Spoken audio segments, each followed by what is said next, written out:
G'day!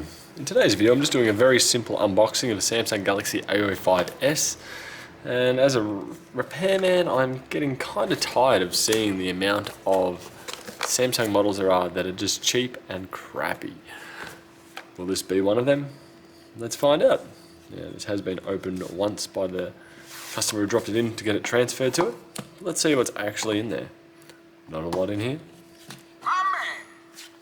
One phone looking very similar to the A04s, which was last year's model.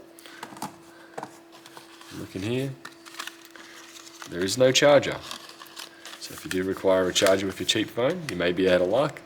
We have a Type C to C, which is very similar to what Apple has done with their Lightning to Type C cables included. So you will probably have to buy a new wall charger or reuse your older cable.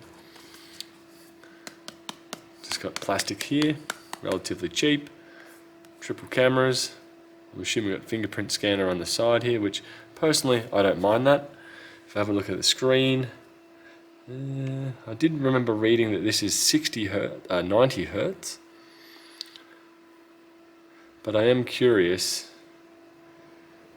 I can bring up some info to scroll.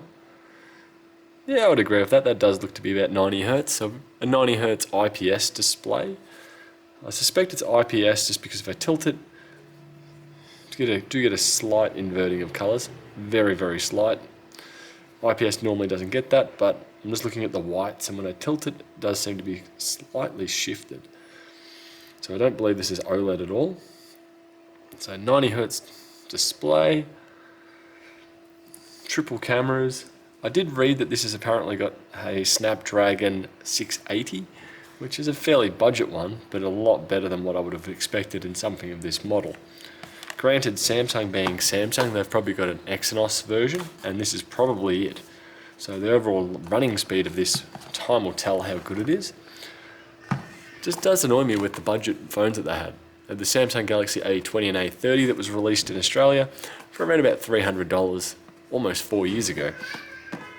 These ones come out about $300, and we've taken a fairly large step back in overall screen quality. We've gone from OLED back to IPS to LCD. Granted, we are now running at 90 hertz as opposed to 60, but I mean, there's not that much difference. I would probably rather an OLED at this price range. Granted, hopefully the processor on these is stepped up, but I wouldn't want to spend more than $300 on one of these, that is for sure. Especially when you look in the second-hand market. You could potentially pick up something like a Galaxy S21, a flagship from 2-3 years ago now, a 120 hertz display, and it will absolutely destroy one of these.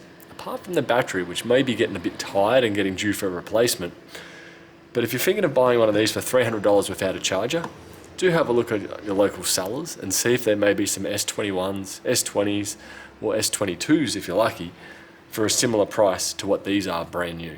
Granted, you won't get the warranty on them, but also, how many people are claiming the warranty on sub $300 phones when they have an issue? Anyway, that's another discussion.